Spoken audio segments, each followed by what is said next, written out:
Hello, I'm Gary Quinn, and welcome to another episode of Ready, Set, Live.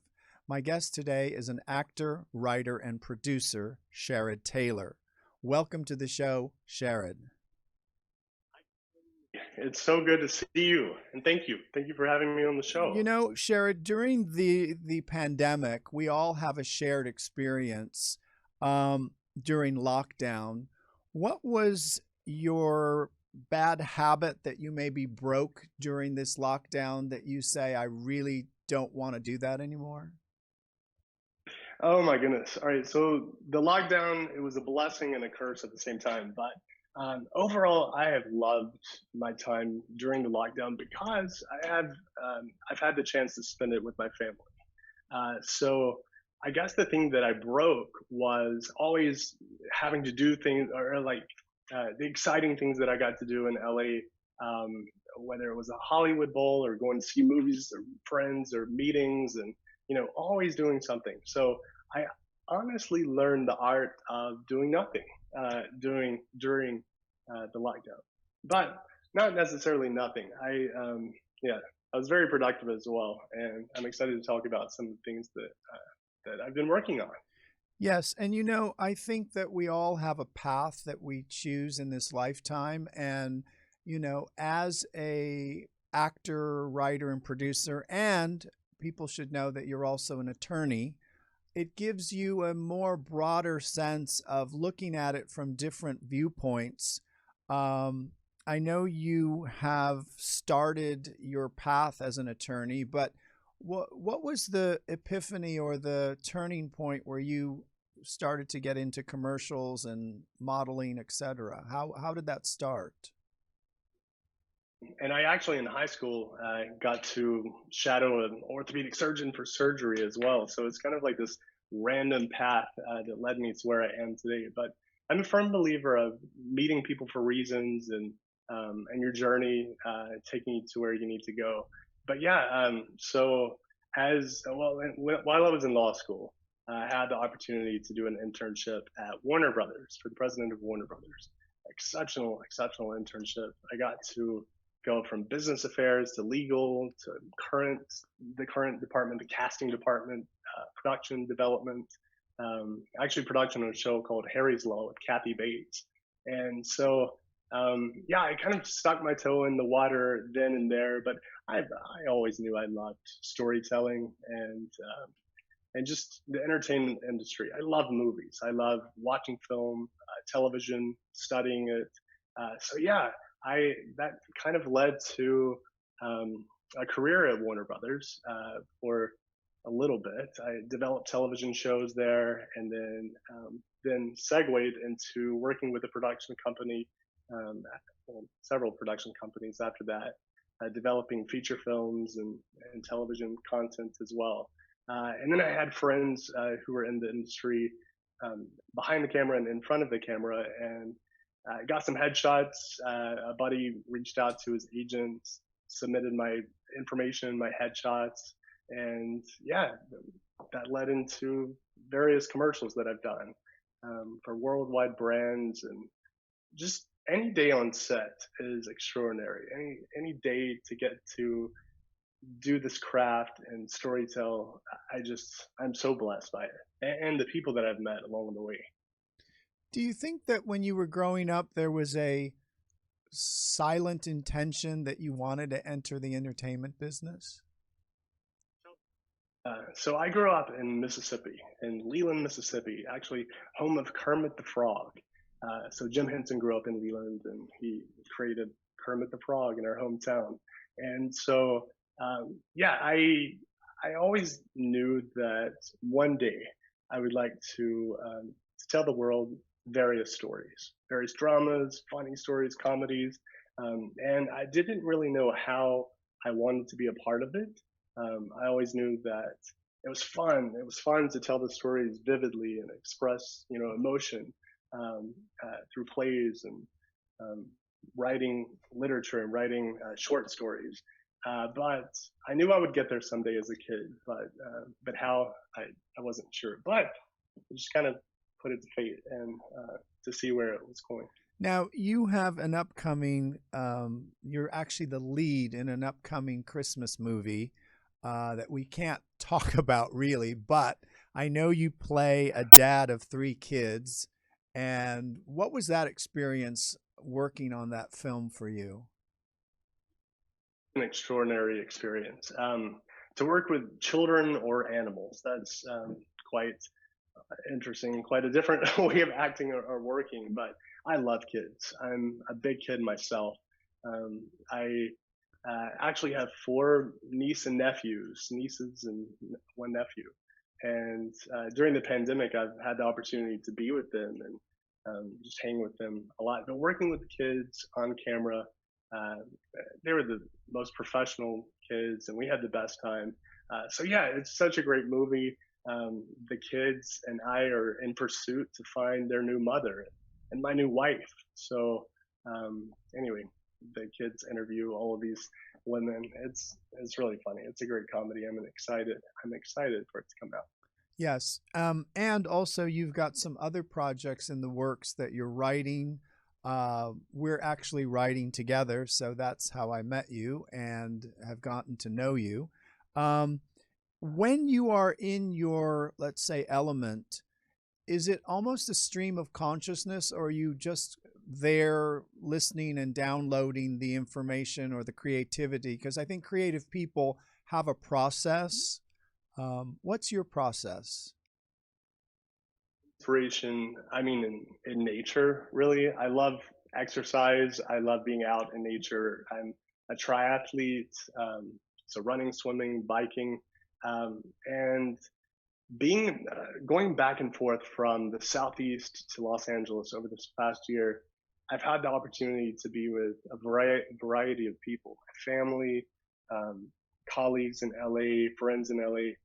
So I get inspiration from them as well, and characters, and finding true stories also. In law school, I had the opportunity to stumble across a story that has never been told, that must be told. And that was through a friend. Anyway, hometown story of Mississippi. It's a great, like, John Grisham-esque story. But yeah, I um, just various people, nature. I'm trying to think. Do you I do do wake you, up and honestly am just so grateful for a new day. do you do any And kind of meditation? I do, yeah. So I wake up every morning, and I've always been a person of faith. I've grown up in faith, and love people genuinely, regardless of their background. And so in the mornings, I wake up, and after my coffee, because you can't do anything without coffee. I sit and meditate and read and pray and think about all of the things that I'm grateful for. We have so many blessings, unbelievable blessings, that we take for granted. Hmm. Um, a few weeks ago, and I know I'm rambling, but a few weeks ago, I actually thought that I broke my foot. I twisted my ankle, something popped, and I fell on the ground. And for the next few days, I hobbled around on crutches, but most of the time it was elevated and I was on a couch. And I thought to myself in that moment, how grateful am I for the bones in my feet, for things in my body working, for me to be able to run and think and speak, and just all of these things to be grateful for that so many people take for granted, including myself, for sure. And I think when we're grateful, we get out of the looking outside ourselves, saying, "Well, if I had that hit movie, or if I had, more money, if I had more of this or that," we lose the, let's say, the inner soul of what's important. And I'm not saying that we can't ask for having great things. It's not scarcity, but I feel it's finding the balance within each other, or each one's purpose. If you have purpose in your life, you have life. And I think that's what's missing, is people don't have purpose. So this ritual that you do is actually very important. Many people have rituals. What does the soul mean to you? deep within, I believe that we're all born with the soul of goodness, and I'm grateful for that. I'm grateful for the good demeanors of people in this world. Uh, a few weeks ago, actually, I had a horrible thing happen to one of my family members, and they were, yeah, unfortunately killed, and by this guy. And anyway, um, processing that and thinking of this man who actually did this, I think, you know what? He had a soul. He has a soul. He totally has a soul. And within that soul is goodness. And I know from day one, he was born good, and um, we all have either through systematic, like the environment or, people around us make us and turn us into what we become. But within each of us is a good soul, a good intent, an intent to be good and do good for others and love on others. And so, yeah, the soul has tons of wonderful attributes to it. But love, I believe, is the main thing to What our has souls. been the biggest obstacle or challenge you've had to overcome? A lot, Gary. But at the same time, I'm minuscule in comparison to others around this world. But when we read the news, etc. But yeah, let's see. One great challenge, law school. 3 years of being screamed at, verbally abused, if you will, sometimes within class. And the teachers are doing it to strengthen you, to get you to think, from various viewpoints, which is great. It's good training, but to endure that, to study for one exam, really, that you have to prove yourself to overcome, the exam, but study all the material that you've had over the past 6 months and know that that one day, that 1 hour of within the exam is a reflection of what you know for the course. That was one challenge, minuscule in comparison to many others. But yeah, I love to see challenges and find ways around them. I'm an executor. I like to solve problems. So, um, What does love mean to you? love. That's so deep, Gary. You're all right. So love. I have been given love from so many sources and throughout my life, and for that, I'm so grateful. My family, I've grown up in the most loving family imaginable, from my both sets of grandparents on my father's side and my mom's side, to both parents who are still with me today, cousins, aunts, uncles, etc., friends. Love is so special in this world, and I believe that if more people showed love towards others, then it would totally be a better place. And I hope that for the world. And that's one of the reasons why I write the content that I do. Um, I try to base it on that theme of love, with various characters loving others in different realms, but always centered around love. And I don't know if that answered your question at all, but love is something we all need, and Who are inspires so you? freely Who given. inspires you musically? Okay, so Dolly Parton is one, just because she's so productive and writes thousands and thousands of songs for other people that people aren't aware of how much she writes and does for others and contributes back to society. And I've actually had the opportunity to work with You her. had lunch with her too, right? Yes, I did. Yeah. So one of the sweetest ladies in the world. I thought I could have, gone back to Mississippi at that point when this happened. It was my Hollywood story for sure. It's when she's saying, "I will always love you" at the lunch, and that's it. I could just be happy for the rest of my life and go back to Mississippi and just live in the cotton fields, I guess. I love But it. yeah, Dolly Parton for sure is someone musically who inspires me. Um, what I want you to answer these questions with a one answer. Um, what You're do I talking too much. what do Just give I me one answer. what do I know for sure? That for sure, I have the opportunity to choose joy in this moment. And oh, sorry, that is not one word, but I'm going to continue with this because we are so um, blessed to have every single moment that we're given, and we have the opportunity to choose joy or other when bad things, good things happen, and to live in the moment and not always live for the future or want a movie to happen or the acting career to take off, the writing to take off, etc. Most people, or a lot of people, tend to desire these things and never enjoy being present and in the moment and being with the ones that they love. Um, so And I think that's what. we take that for granted because at the end of the day, the experience that we're all going to, let's say, have is about our connection to people or that love between people. And I believe we're always moving in love or we're moving in fear. Um, I believe, yeah, love. At the end of the day, that's the answer to many problems. Yeah, yeah. How about heaven is this.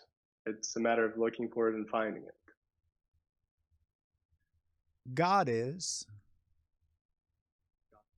Is our creator who allowed us the opportunity to be on this earth and bless others with love. my favorite thing to do on a Sunday is Let's see. I other than eat, fried chicken and drink mint juleps here in Mississippi. I'm currently in Mississippi, by the way. But my favorite thing to do on a Sunday is simply relax, honestly recharge, reset for the week, um, think of the things that I need to do the following week, and kind of make a list of things that I would like to accomplish by the end of the week. People that I have to contact or set up meetings, etc. Yeah, but I guess that's my day of recharging, and I love doing anything like exercise related, but swimming for sure is a stress reliever. and So I love to swim you've on been Sunday. training for a new movie that you're going to be doing in Italy very soon. Uh, is it is it's a Braveheart or you're actually sword fighting? Yes, hence the foot a few weeks ago. But yeah, I have an opportunity to go to Italy and yeah, speak British. Apparently, no, not that type of British, but I am going to play a lord, and I get sword fight and horseback ride, and then I get stabbed at the end of the movie, which is the case in a lot of the movies that I'm in. Good. What is your favorite food? Let's see. I love beef bourguignon, steak, lobster, all of the above. An extraordinary pasta dish from Italy. I love to cook, Gary.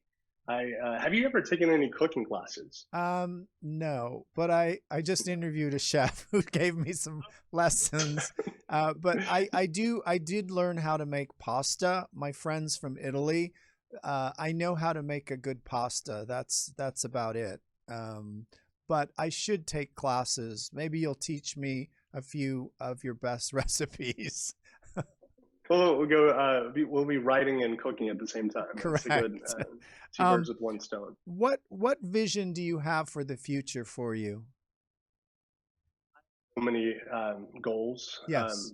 weekly and long term goals that I would like to accomplish. One, just to portray love within all of my scripts and impact the world for the better. Uh, and a lot of the scripts that I've been able to write during the pandemic incorporate that theme. So, anyway, I'm excited to embark on the business side, selling it, producing these films so that the world may be able to see it soon. So that's my, I guess, a set of near minded goals. How about bucket list? What would you like to do that you, let's say, I'd like to climb Mount Kilimanjaro. I'd like to do this in France. I'd like to do, what would that be? So I was inspired by Jenna Bush yesterday on the Today Show. She jumped out of a plane, and I thought, I saw I need that. to do that. You saw it was just wild. It was amazing. Do you know that I lived in London for a year, and some buddies of mine and I were going skydiving in Interlaken, Switzerland, and we got on the plane to fly to Switzerland, and all of a sudden, um, yeah, this guy comes on the plane and to me in my seat, and he said, "Sir, I need you to come with us." I was like, what have I done? What did I do? And so I got off the plane with him and then got back to the terminal. And anyway, they closed the door of the jet, and then the jet took off with my friends all the way to Switzerland. And they got to skydive, and I didn't. And so I just imagine my parachute just wouldn't have opened, I guess, in that moment or something. I don't know why things happen like that, but what happened actually was I printed off my boarding pass before I got to the airport, and apparently in fine print it said Americans cannot print their boarding pass before getting to the airport. I didn't really understand that, but Interesting. Wow. Well, it was a pleasure to interview you today. I'm grateful to have you on the show, grateful to be working with you. I wish you great success, and I believe the best is yet to come from Sherrod. I'm excited to work with you, Gary. You're wonderful, and I'm so, so blessed by you. So thank you for allowing me to do this with you today. Excellent. Thank you so much. I'm Gary Quinn. Join me for another episode of Ready, Set, Live. Until next time, be well.